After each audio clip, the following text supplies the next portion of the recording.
हे ब्रह्मर्षि कर्दम जी वरदान मांगो। अब नेत्र खोले, देखा सर्वेश्वर श्याम सुंदर को। उन्होंने सोचा क्या कि आजकल हम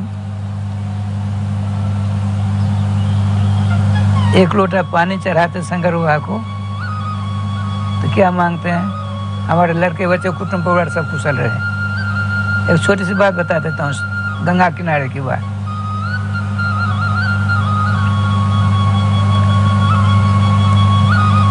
हम 3 बार पहले स्नान करते थे गंगा किनारे, बिहार के बेगूसराय जिला के सिमरिया घाट नाम का एक घाट है।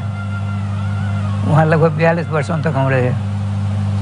42 वर्ष में ना, कार्तिक महीना में सवेरे 3 साढ़े 3 बजे स्नान करते थे, और मध्य में 10 बजे स्नान करते थे, और शाम 7 बजे स्नान करते थे।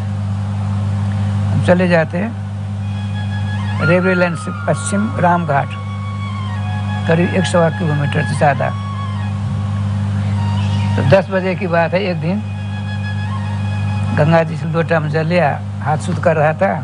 एक बुढ़िया मैया, बाल सफ़ेद, कपड़ा सफ़ेद, शरीर सफ़ेद, 2 डुबकी लगाई, 2 चुल्लू ऐसे ऐसे करके दिया भगवान सूर्य। अभी ऐसा फैलाया हाथ, हे भुवन भास्कर, हम अपने गांव से बहुत दूर आ गए हैं, हमने आपको जलांजलि दी है, इसके बदले में हमारे बच्चों को ठीक रखना, हमारी भैंस को दूध होना चाहिए। न जाने क्या करने मांग डाला। मैं वही था। मैंने कहा माता जी, तुमने 2 चुल्लू तो पानी दिया, जल दिया सूर्य को, मांग लिया 1 बोरा वरदान, ऐसा देने लगे तो दिवालिया हो जाएगा। बाबरी कहेंगे, अरे इतनी दूर से आई हो, करीब 30-40 कोस दूर से, गंगा किनारे 1 महीना पास कर गंगा जी का सेवन करके पुण्य प्राप्त करने के लिए तुम पाप कमा कर जाओगी। अरे उनके भाग में जो लिखा उनको मिलेगा ही मिलेगा, तुम चाहे कुछ करो। कहने का तात्पर्य हम न जाने क्या क्या मांग बैठते हैं, और स्वयं समस्त अवतारों के अवतारी, समस्त शेषों के शेषी, समस्त व्यूहों के व्यूही, समस्त अंशों के अंशी भगवान सर्वेश्वर श्याम सुंदर सामने खड़े हैं। कहा वरदान मांगो। तो उन्होंने सोचा क्या मांगो, महात्मा ठहरे। अब उनका भगवान हमको मांगना नहीं आता है, जिसमें मेरा कल्याण है वो आप दे दो। ये देखिए बहुत बढ़िया बात हुई, ये सब सर्वोत्तम बात। आप उनसे मांगोगे, आपका 3.5 हाथ का शरीर है, इतनी बड़ी बुद्धि है, छोटा सा मन है, उसमें संसार के न जाने कितने पदार्थ आपके उसमें घुसे हुए हैं। उस बुद्धि से क्या मांग सकते हो। अब भगवान सर्वविद हैं, समर्थ हैं, सब कुछ जानने वाले हैं। जहाँ से आपकी इच्छा जागृत होती है, वहाँ उनका निवास बैठे बैठे सब देख रहे हैं। उनको ऊपर क्यों नहीं छोड़ दिया जाए। ये प्रथम श्रेणी के साधक का काम है, जिसमें हमारा कल्याण हो, संसार का कल्याण हो, वो करो भगवान, मेरा कुछ नहीं। भगवान का अच्छा, ऐसी बात मैं जो कहूँगा करोगे ना, आप कहेंगे कैसे नहीं करेंगे, विवाह करो। हाँ, उनका विवाह करने का विचार नहीं था, जब चरण पकड़ लिए रोने लगे।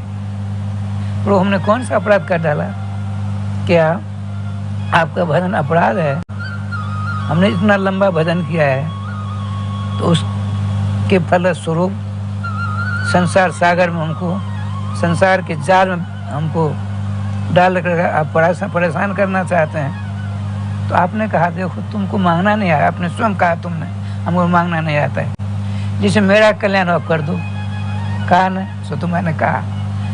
तो अब आपकी सारी बागडोर मैंने अपने हाथ में ले ली है, जिसमें आपका कल्याण हो वो मैं करके छोड़ूंगा। और एक बात सुनो, आपने इतना नाम का जाप किया, इतना नाम का जाप किया है कि आपका बेटा बनने की मेरी इच्छा हो गई है। आप विवाह नहीं करो तो बेटा कैसे मैं बनूंगा आपका। क्या सुंदर बात होता है। ठाकुर जी हैं, देखिए वो किसके द्वारा क्या कराएंगे वही जानते हैं।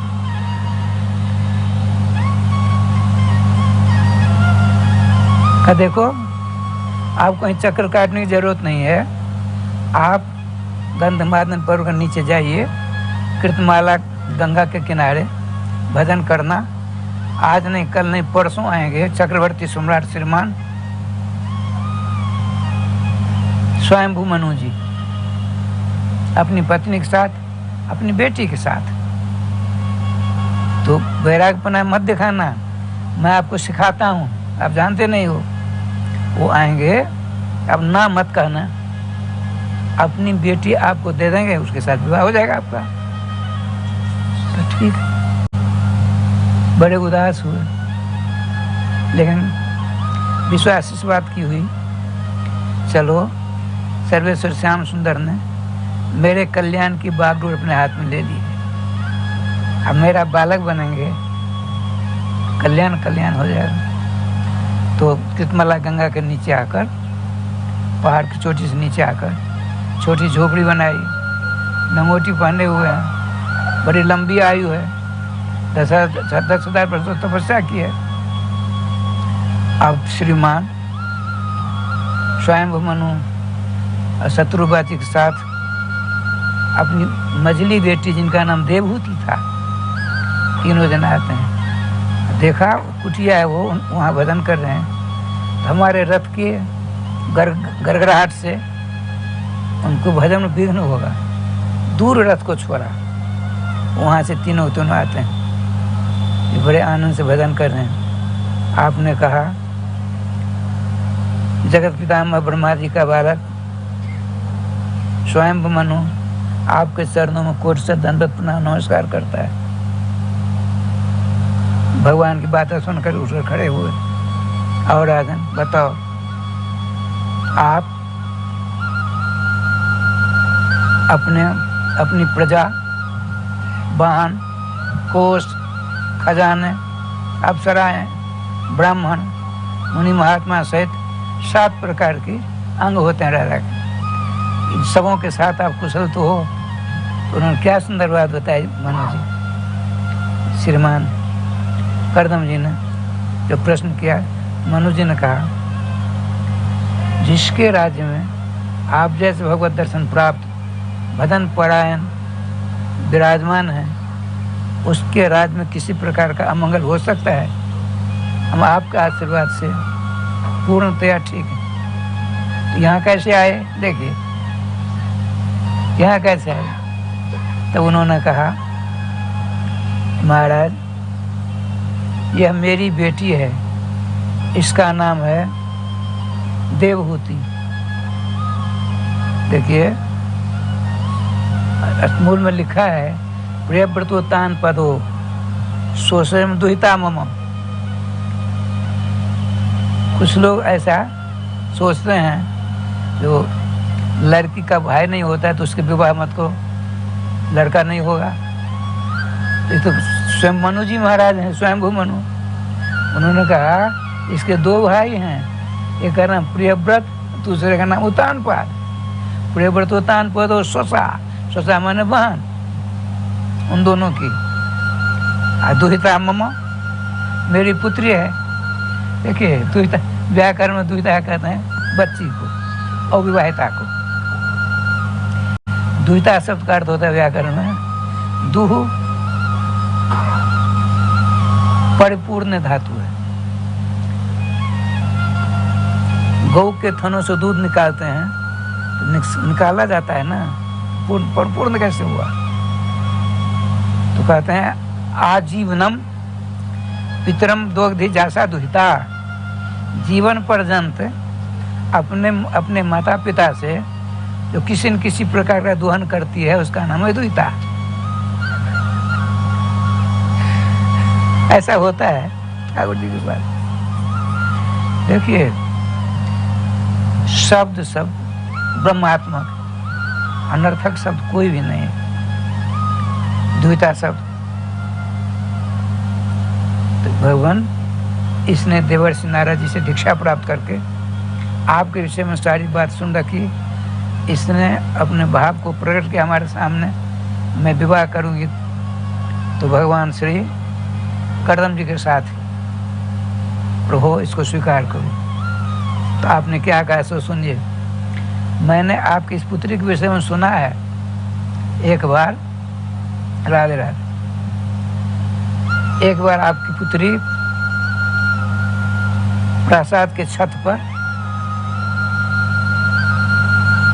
चक्कर काट रही थी। इतने में इसके सर पर जो वस्त्र था वो नीचे लुढ़क गया, तो इसके मुख के सौंदर्य को देखकर गंधर्वों का राजा विश्वावसु थे, वो आकाश से कहीं जा रहे थे, तो आपकी इस पुत्री के मुख का लावण्य की चमक ऐसी जोर से उनको परेशान किया तो विमान से नीचे गिर पड़े।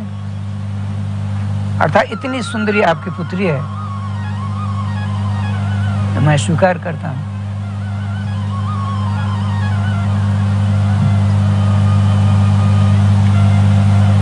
बाद में पानी ग्रहण संस्कार स्वयं मनु जी ने स्वयं कराया। मनुस्मृति लिखा, जानते होंगे मनुस्मृति बहुत जोरदार है। राधा राधा राधा राधा राधा। बाद में उन्होंने अरबों की संपत्ति उनको दी। और सुनो राधा, हम ये सब नहीं लेंगे, हमने इसके लिए आपकी पुत्री से विवाह नहीं किया, भगवान का आदेश था इसलिए किया मैंने। तो उन्होंने क्या कहा सो सुनिए। भगवान आपको मैं नहीं दे रहा हूँ, मैं अपनी पुत्री को दे रहा हूँ। अच्छा, आपने दान करके मुझे अपनी पुत्री दे दी, तब भी आपकी पुत्री ही रह गई। दान शब्द का अर्थ होता है, देखिए वो पढ़े लिखे कब नहीं तो भगवत दर्शन प्राप्त। उनका दान शब्द का अर्थ होता है राजन, स्वसत्व निवृत्ति पूर्वकम पर सत्व संस्थापनम दानम। आपने यह घड़ी हमको दी, देने से पहले जितना अधिकार आपका था इस घड़ी के ऊपर, अब मुझको दान में दे देने पर तो आपका सारा अधिकार मुझको प्राप्त हो गया ना।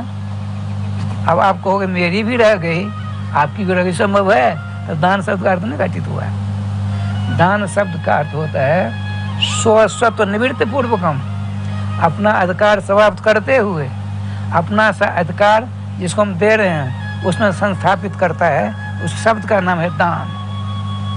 आपने अपनी पुत्री का दान मुझको दिया और उसके बाद कहते मैं अपनी पुत्री को दे रहा हूँ, तो अपनी पुत्री से तो सारी दौलत ले जाओ, हमको ना दौलत चाहिए ना तेरी आपकी पुत्री चाहिए। समझ गए? ये तो परम वीतराग संत। ठीक है, वो जैसा आपका आदेश। सारी संपत्ति ली, बाहर जाकर के ब्राह्मणों को दान दे दिया। चक्रवर्ती सम्राट थे, वहीं उनके लिए व्यवस्था कर दी। ठाकुर जी का विधान देखिए, परम सुंदरी थी, उनके विषय में अभी आपने सुना। आपने सोचा जब मैंने विवाह नहीं किया था तब अपनी इंद्रियों के ऊपर काबू करके मन को जीत कर भगवान का दर्शन किया। अब परम सुंदरी, त्रिपुर सुंदरी जैसी सुंदरी है, इसको प्राप्त करके पत्नी के रूप में मेरी इंद्रियां या मन इधर उधर चंचल तो नहीं हो गई। जरा मैं देखूं, महीना 2 महीने बाद आपने कहा देवभूति देखो भाई मैं ध्यान कर रहा हूँ। ठीक है बाबू, ध्यान करने बैठ गए अपनी इंद्रियों की परीक्षा लेने के लिए। ध्यान रखिए, इंद्रियों का राजा मन है, बिना इंद्रियों के संपर्क से मन कुछ नहीं कर सकता। देखिए श्रोत्रेंद्रिय है तो मन के संजोग से कथा सुन रही है श्रोत्रेंद्रिय। यदि मन चला गया आपका फरीदाबाद, मन चला गया प्रत्येक वृंदावन, बात बताते हैं, बम्बई चला गया तो यहाँ क्या कुछ पता नहीं पड़ेगा। जब त्रिपुर सुंदरी माँ पार्वती का मन चक्कर काटने लगता है तो अपर जीव के लेखे माँ है, हम और आप किस खेत की मूली हैं, इसलिए बड़ी सावधानी के साथ राधे राधे करना है। इतनी सुंदरी पत्नी प्राप्त करके मेरा मन चंचल तो नहीं हो गया। आंख बंद कर ध्यान हो गए। 2, 3, 4, 5 दिन बीत गए, नेत्र नहीं खोलते। देखिए मूल में लिख श्री सुखदेव जी कहते हैं, राजन परीक्षित ने कहा एक बात बताइए भगवान, जब राज राजेश्वर मनु जी की पुत्री बहुत सारी अवस्था राजघर में बिताया, एक विवाह हो गया तो पति कौन हो गए? नौवटी वाले, जिसके पास कुछ खाने पीने की व्यवस्था है। तो मन में कभी वैराग तो नहीं आया? ये प्रश्न है। श्रीमती देवहूति के हृदय में कभी यह बात तो नहीं आई मेरा विवाह कहाँ हो गया, मेरा कर्म कैसा छोटा है?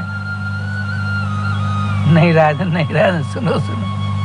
भवानी विचरत प्रभु, जैसे माँ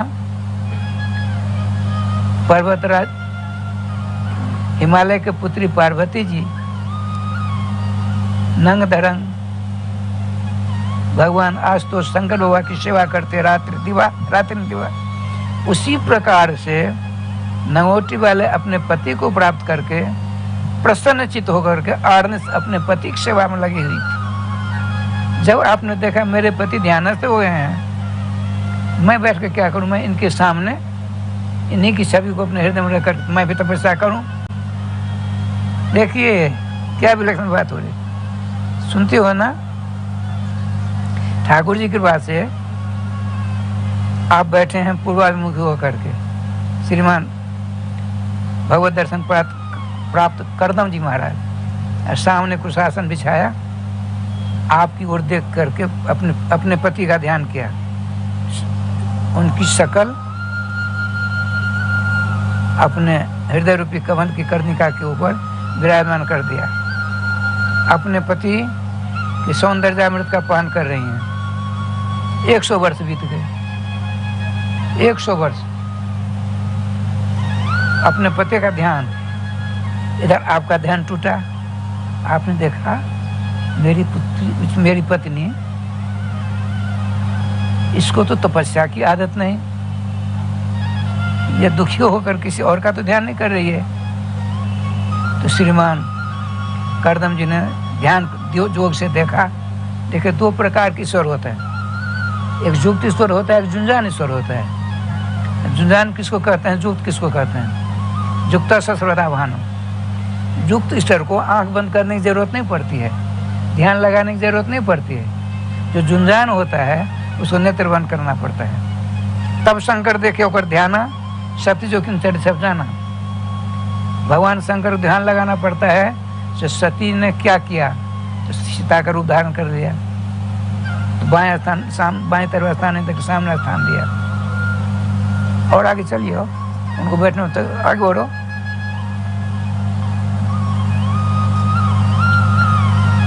ठाकुर जी की कृपा से अब भगवान श्री राम ने देख लिया। अच्छा सती जी, आप ऐसा रूप क्यों धारण किया? अकेले क्यों चक्कर काट रही हो? वृष केतु कहाँ है? जिनके केतु कहते हैं पताका को, जिनका पताका धर्म का है, उनकी पत्नी होकर अधर्माचरण करती हो। भगवान राम बिना ध्यान किए ही समझ गए। भगवान कृष्ण ब्रह्मा जी ग्वाल वालों को चोरा कर ले गए। चोरी करने की उनको आदत है ब्रह्मा जी को।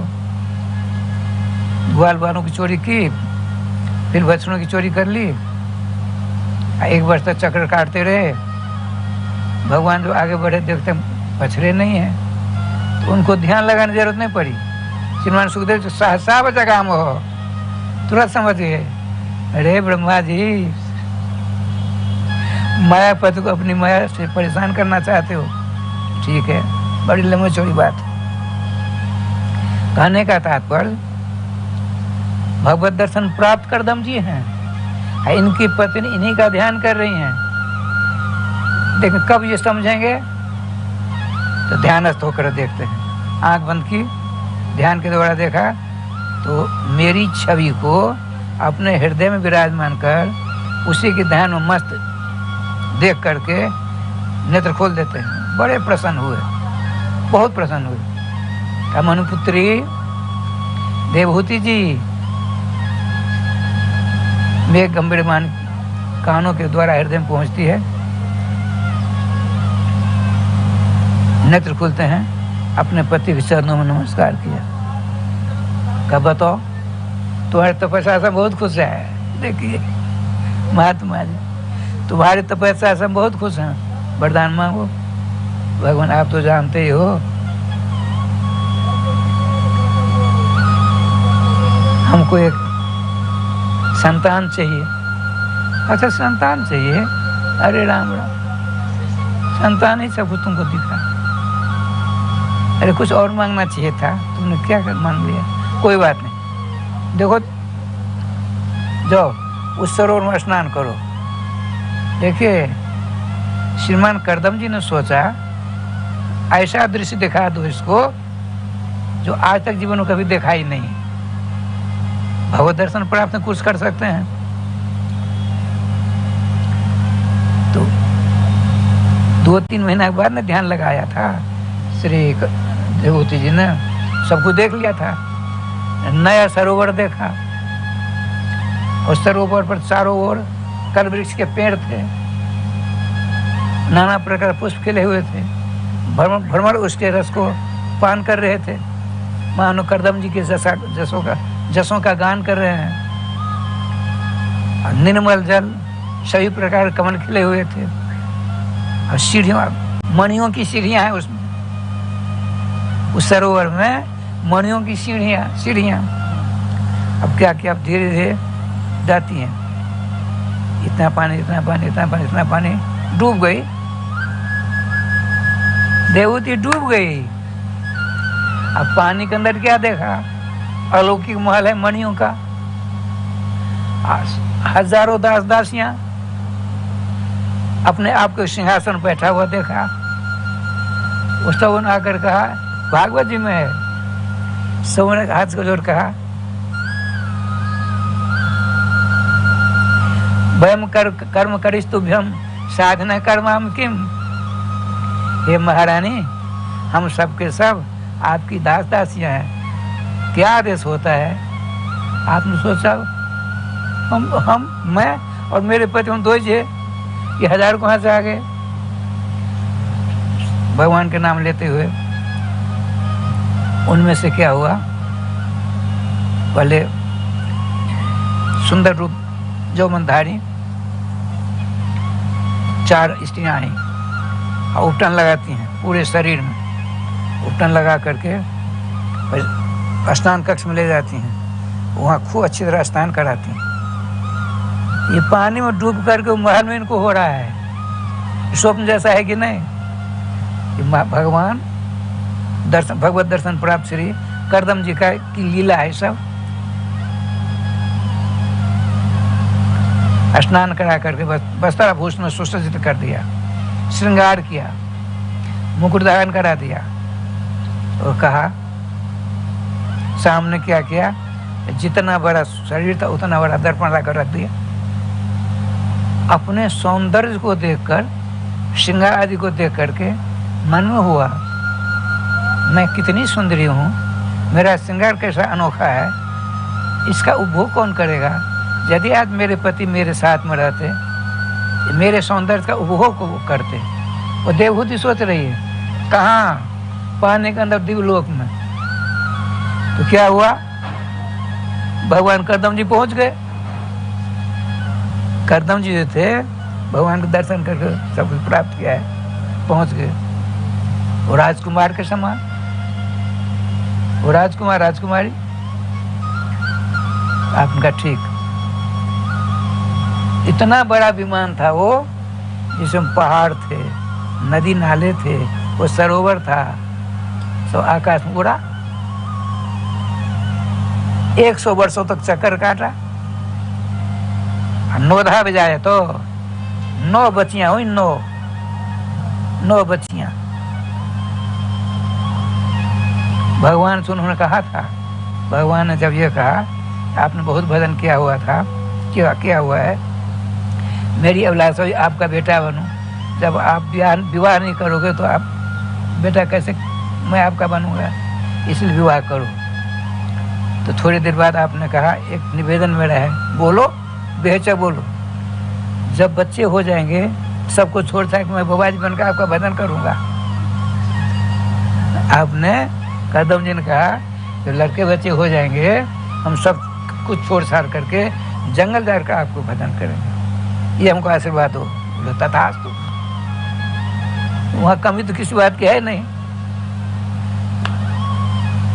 अब आपने देखा भगवान से जो बात मांगी थी समय आ गया। आपने कहा विमान नीचे उतर। कितना विशाल विमान था, बाट का चक्कर सब कुछ था उसमें, रथ आदि सब थे। आजकल बड़े बड़े वैज्ञानिक ऐसा कहाँ पाते हैं, बनाते हैं, नहीं बना पाएंगे। अरे हवाई जहाज में नदी ले जा सकते हैं, पहाड़ ले जा सकते हैं, जय गोपाल। अरे पक्षी का चक्कर हो जाता है, जय गोपाल हो जाता है, नहीं गिर पड़ता है। आए दिन एक्सीडेंट होता है। श्री वृंदावन बिहारी लाल की जय। अब ठाकुर जी का विधान देखिए, यथावता सिद्ध होता है भगवान के नाम में जो क्षमता है, जो शक्ति है, जो बल पौरुष है, जो ताकत है, भगवान में भी नहीं है। 10,000 वर्षों तक निष्काम भाव से भजन किया, भगवान की अभिलाषा हो गई। ऐसे नाम व्यापक पुरुष का मैं बालक बनता तो बहुत अच्छा होता। भगवान को भी लालच हो गई इसका बेटा बनूं। तो इसमें क्या बात है, नाम से बढ़ चढ़ कर भागवत धर्म का सबसे विशिष्ट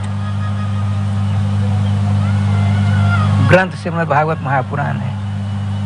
100 पुंसाम पुरो धर्म जतो भक्ति रथोक्षजे वाली बात आई है। ब्रह्मांड में सबसे बड़ा धर्म कौन सा है? यही भागवत धर्म है। धर्म कहिए, कृष्ण कहिए, राम कहिए, सत्य कहिए, फल कहिए, अनेक नाम है। ये सनातन है। जो जन्म लेता है उसकी मौत होती है, सनातन जन्म नहीं लेता है। और ये विशेषता है कि ब्राह्मण के लिए ही नहीं है, ब्राह्मण क्षत्रिय वैश्य शूद्र के लिए, और गृहस्थ ब्रह्मचर्य गृहस्थ वानप्रस्थ और संन्यास आश्रमों के लिए। इतना ही नहीं, जंगल में जो रहते हैं आदिवासी, जिनको हिंसा करके भोजन करने की आदत पड़ी है, उन लोगों के लिए भी ये धर्म अनुकरणीय है। सत्य बोलिए, अपने बड़ों का आदर करिए, छोटों से प्यार करिए, सत्य बोलिए। ये कब होगा? तो नाम लीजिए। नाम के शरण लेंगे तो धीरे धीरे आदत, तुरंत नहीं होगा। उस विषय में आया तब तो दीर्घ कालानुसेवना, बहुत दिनों तक आप नाम जाप करोगे, नाम भगवान की कृपा सारी व्यवस्था हो जाएगी। लेकिन बीच में हमारा वैराग नाम के प्रति अश्रद्धा हो जाती है। इतने दिनों तक हमने जप किया, काम नहीं हुआ, राधे राधे से आप मिला दे। वो पाल ये परीक्षा की घड़ी है, इसलिए घबराना नहीं चाहिए। समय आने पर नाम भगवान सब व्यवस्था कर देंगे। आपकी इच्छा से काम नहीं होने वाला है, ध्यान रखिए। भगवान की इच्छा से, नाम भगवान की इच्छा से ही काम होगा। क्यों नहीं अपनी सारी सुख सुविधा दुख दारिद्र का की बागडोर भगवान के नाम के ऊपर सुपुर्द कर दिया जाए। अच्छा, ठाकुर जी की कृपा से अहमदाबाद में सिंध सरोवर के पास में विमान नीचे उतर गया। आपने कहा देवी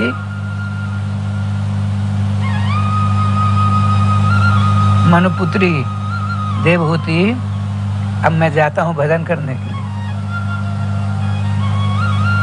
बड़ी लंबी चौड़ी स्तुति करती। निर्विन्ना नितनाम राजन असद इंद्रिय तरसनाथ। हे भगवान, आप मोक्ष देने वाले पति को प्राप्त करके मैंने क्या मांग डाला? मैंने मांगा संतान हो। कितना अनर्थ कर दिया मैंने। मेरा कल्याण होगा कि नहीं? घबराओ मत। राधे राधे राधे। तुम्हारे पेट में स्वयं आदि पुरुष भगवान सर्वेश्वर श्याम सुंदर विराजमान है। हमने उनसे वरदान मांगते समय कह दिया था कि हमको बच्चे हो जाएंगे, हम सब कुछ छोड़ छाड़ के भजन करने के जंगल जा करके। क्यों? तो गृहस्थाश्रम में उतना भजन नहीं होता है जितना भजन सब कुछ छोड़ छाड़ कर जंगल में जाकर होता है। तो कब मेरा कल्याण कैसे होगा? घबराओ मत, तुम्हारे पेट में स्वयं भगवान आ गया। तब तो बोलने का साहस हो गया, इनको रोकने का साहस। तो भगवान, आपने सत्संग में कई बार कहा एक भगवान है, तो एक भगवान है तो आपके कथनानुसार भगवान मेरे पेट में है। अब कौन से भगवान के पास आ रहे हो आप भजन करने के लिए, ये बता दो। देखिए है विधाता। तो मेरी प्रार्थना सुनिए। मनुपुत्री श्रीमती देवहूति जी कहती हैं, जिनकी 9 बच्चियां हो गई हैं, तो मेरी प्रार्थना है जब तक आपके भगवान मेरे गर्भ से बाहर, हे करदम जी, हे श्रीमती देवहूति जी, ये आपके बालक नहीं है, साक्षात श्री श्याम सुंदर हैं, उन्हीं का अंश हैं।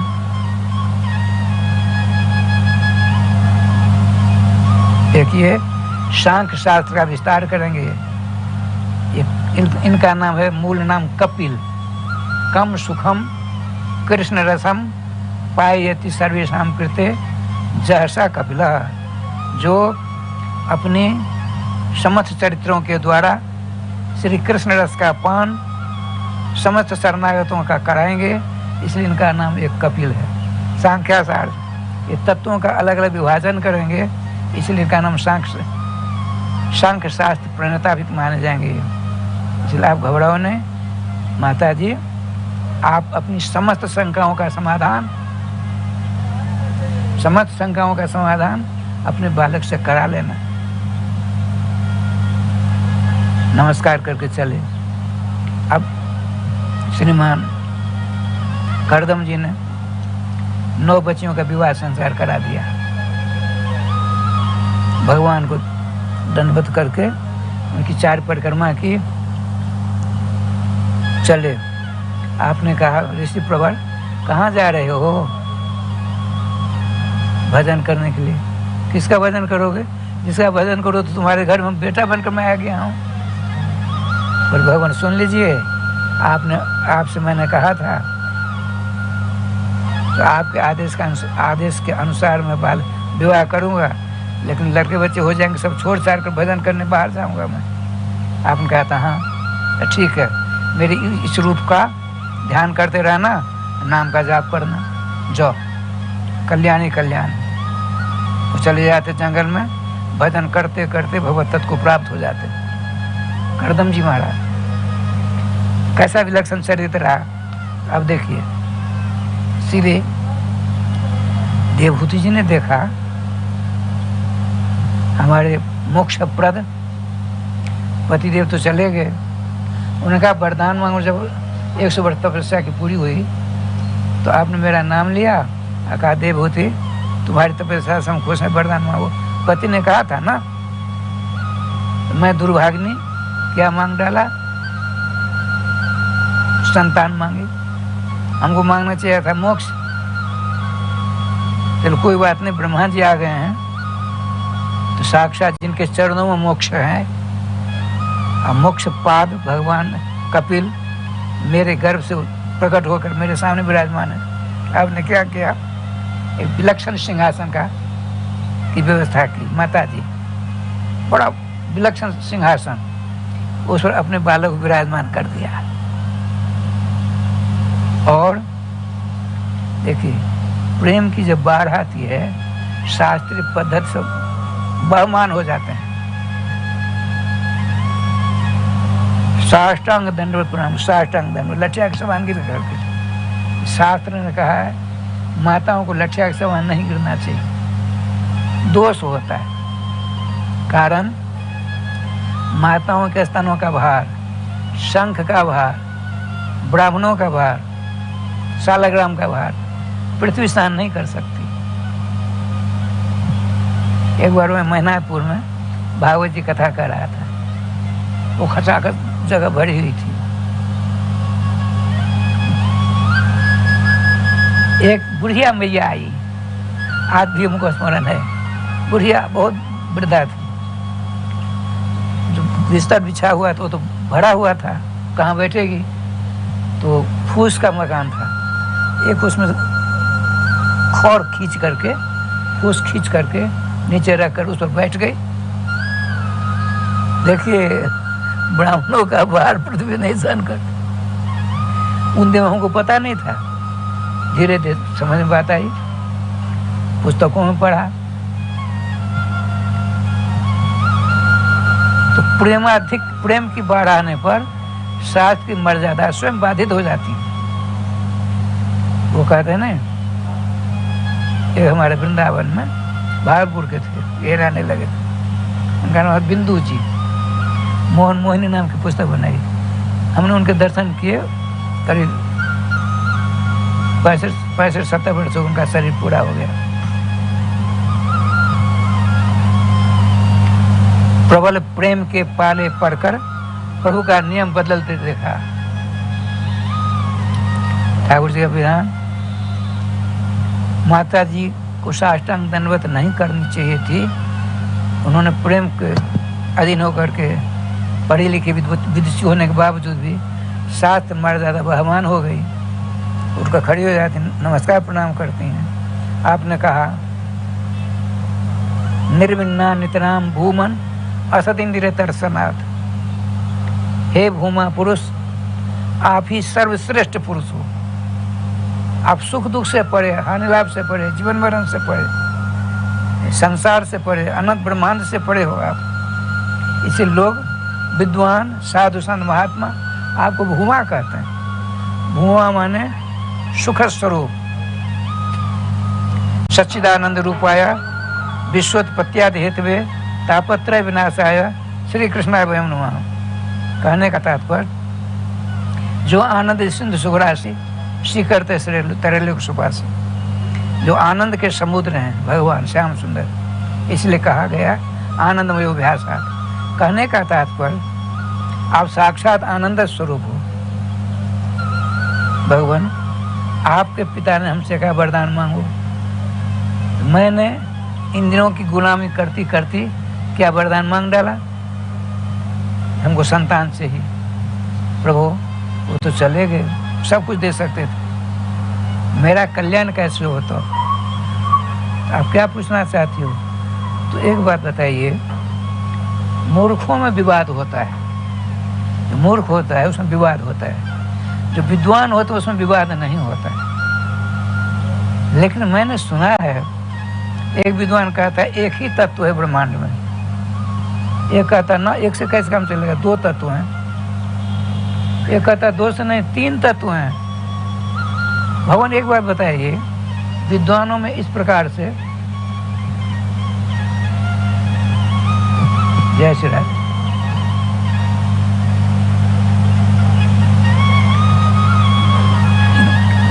ऐसे कहते कहते 27 तत्वों की बात बताइए आपका क्या मत? भगवान ने कहा सुनो,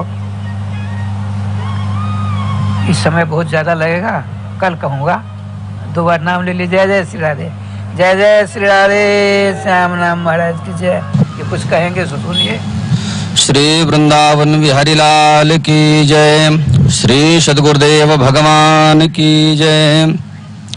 सर्वप्रथम व्यास मंच पर मंचासीन अत्यंत आदरणीय पदवाक्य प्रमाण पारावारेण वैष्णव कुलभूषण श्रीधाम वृंदावन के गौरव, हम सभी के आदर्श द्वाराचार्य जगत गुरु निम्बारकाचार्य श्री मुकुंद देवाचार्य पीठाधीश्वर श्री राधे श्याम शरण देवाचार्य जी महाराज के पावन चरण कमलों में प्रणाम करते हुए, जो भक्त इस समय हमसे टीवी के माध्यम से जुड़ रहे हैं, सभी को जय श्री राधे, जय श्री कृष्ण। बंधुओं, मैंने कल भी निवेदन किया था आप लोगों से, और एक बार आज पुनः अपने संस्थान के प्रकल्पों को लेकर के हम आप लोगों के सम्मुख उपस्थित हुए हैं। बहुत ही ध्यान से आप लोग श्रवण करेंगे, 5 मिनट की चर्चा है। मैंने कल भी निवेदन किया था कि मानव जीवन की धन्यता और मानव जीवन की सार्थकता केवल और केवल संत दर्श, संत के मुख से कथा और दान में है। क्योंकि किसी मशहूर संत ने बड़ी सुंदर बात कही है कि जिंदगी में जिंदगी का राज पाना चाहिए, जिंदगी में जिंदगी को मुस्कुराना चाहिए, जिंदगी में जिंदगी की शर्त अगर पूरी ना हो तो मेरे भाई बहन उस जिंदगी को जिंदगी से रूठ जाना चाहिए। और आज जिंदगी की उसी परम राज से, परम धन्यता से मिलाने के लिए श्री सद्गुरुदेव भगवान हम सभी को विगत कई दिनों से श्री कृष्ण कथामृत का पान करा रहे हैं। मैं निवेदन करूंगा, श्री सद्गुरुदेव भगवान के पावन सानिध्य में श्री धाम वृंदावन में अनेकानेक प्रकार के प्रकल्प चल रहे हैं। जिन प्रकल्पों को सतत संचालित करने के लिए आप जैसे दानदाता बराबर हमसे जुड़ रहे हैं और आप लोग अपनी सेवा हमारे संस्थान को भेज करके हमारे संस्थान के प्रकल्पों को मजबूत कर रहे हैं। मैंने कल भी निवेदन किया था कि इस आश्रम में विगत कई वर्षों से, विगत 30 वर्षों से यहाँ पर युगल हरिनाम संकीर्तन अखंड चल रहा है कई वर्षों से। तो मैंने कल भी निवेदन किया था कि जो भी भक्त अपने परिवार के निमित्त, अपने पूर्वजों के निमित्त, अपने परिवार के कल्याणार्थ के निमित्त श्रीधाम वृंदावन में अखंड युगल नाम संकीर्तन करवाना चाहते हैं तो आप हमारे संस्थान से जुड़ करके अखंड नाम संकीर्तन में अपनी सहभागिता प्रदान कर सकते हैं। क्योंकि श्री रामचरितमानस में गोस्वामी तुलसीदास जी महाराज कहते हैं, कलयुग केवल नाम आधारा और सुमिर सुमिर नर उतर ही पारा। यदि हम लोग कलयुग रूपी भव से पार होना चाहते हैं बंधुओं, तो केवल और केवल राम नाम का आश्रय लेना पड़ेगा, केवल और केवल कृष्ण नाम का आश्रय लेना पड़ेगा। और उस नामाश्रय का बहुत ही सुंदर साधन श्री सद्गुरुदेव भगवान ने हम सभी लोगों के लिए प्रशस्त किया है। तो मैं एक बार पुनः आप लोगों से निवेदन करूंगा, जो भी भक्त चाहते हैं कि हमारे द्वारा श्रीधाम वृंदावन में अखंड युगल नाम संकीर्तन हो, तो मैं निवेदन करूंगा, यदि आप एक दिन के यजमान बनना चाहते हैं, यदि आप एक दिन के लिए अखंड युगल नाम संकीर्तन करवाना चाहते हैं, तो मात्र और मात्र हमारे संस्थान को 1500 रुपए की, 1500 रुपए की सहयोग राशि प्रदान करके आप एक दिन अखंड युगल नाम संकीर्तन करवा सकते हैं। और यदि चाहते हैं कि हमारे परिवार के द्वारा, हमारे नेक कमाए गए धन के द्वारा श्रीधाम वृंदावन में 1 महीने तक युगल नाम संकीर्तन हो, तो उसके लिए आपको अधिक नहीं, मात्र और मात्र 15,000 रुपए की सहयोग राशि प्रदान करनी पड़ेगी। इस समय जो लोग टीवी चैनल के माध्यम से हमसे जुड़ रहे हैं, मैं निवेदन करूंगा, आपके टीवी स्क्रीन पर हमारे संस्थान के नंबर टेलीकास्ट हो रहे हैं। आप तुरंत अपने मोबाइल को उठा करके हमारे संस्थान को फोन करके आप अपने दान की घोषणा को करवा सकते हैं। और मैंने कल भी निवेदन किया था और आज पुनः निवेदन कर रहा हूं, शास्त्रों में कई प्रकार के दान बताए गए हैं, लेकिन समस्त दानों में सर्वोपरि दान बताया गया है अन्नदान। तो मैंने कल निवेदन किया था, जो लोग चाहते हैं कि हमारे द्वारा किसी संत का, किसी वृद्ध का, किसी ब्राह्मण का पेट भरे, उसके उदर में हमारे द्वारा अन्न पहुंचे, तो इसके लिए हमारे संस्थान के द्वारा बहुत ही सुंदर व्यवस्था की गई है। यदि आप 5 संतों को भोजन कराना चाहते हैं तो बहुत अधिक राशि प्रदान करने की आवश्यकता नहीं है, आपको मात्र और मात्र 500 रुपए की सहयोग राशि प्रदान करनी है। यदि आप हमारे संस्थान को 500 रुपए की सहयोग राशि प्रदान करते हैं तो आपके नाम से श्रीधाम वृंदावन में 5 संतों को भोजन कराया जाएगा। और यदि आप चाहते हैं कि 51 संतों को भोजन हो, तो इसके लिए आपको मात्र हमारे संस्थान को 5,100 रुपए, 5100 रुपए की सहयोग राशि प्रदान करनी पड़ेगी। और यदि आप चाहते हैं कि सतत जब तक हम जीवित रहें और हमारे जीवन खत्म होने के बाद मरणोपरांत भी हमारे नेक कमाई के द्वारा हमारे पूर्वजों के निमित्त, हमारे परिवार के कल्याणार्थ के निमित्त यदि हम संतों के मुख में भोजन प्रसाद पवाते रहें, तो इसके लिए आपको मात्र और मात्र हमारे संस्थान को 21,000 रुपए की सहयोग राशि प्रदान करनी पड़ेगी। यदि आप एक मुश्त 21,000 रुपए की सहयोग राशि प्रदान करते हैं तो हमारे संस्थान के द्वारा आपके नाम से एक संत को आजीवन मरणोपरांत आपके नाम से भोजन कराया जाएगा। और एक निवेदन करूंगा, जैसा कि मैंने कल भी निवेदन किया था, आज पुनः निवेदन कर रहा हूं, श्री सद्गुरुदेव भगवान का एक ऐसा मानस बना है, श्री सद्गुरुदेव भगवान के मन में श्री युगल सरकार ने एक ऐसी प्रेरणा दी है, भागवत भगवान ने इनके मन में एक ऐसा भाव उत्पन्न किया है, जिस भाव को लेकर के श्री सद्गुरुदेव भगवान विगत कई दिनों से टीवी के माध्यम से, क्योंकि कोरोना काल चल रहा है, लोग वृंदावन में नहीं आ सकते हैं, तो टीवी के माध्यम से ही आप लोगों को कृष्ण कथामृत, जिस भागवत की कथा को श्रवण करा रहे हैं, श्री सद्गुरुदेव भगवान का ऐसा मन हुआ है, ऐसा विचार है कि श्रीधाम वृंदावन में एक ऐसा मंदिर तैयार हो जो अभी तक विश्व में ऐसा मंदिर नहीं है।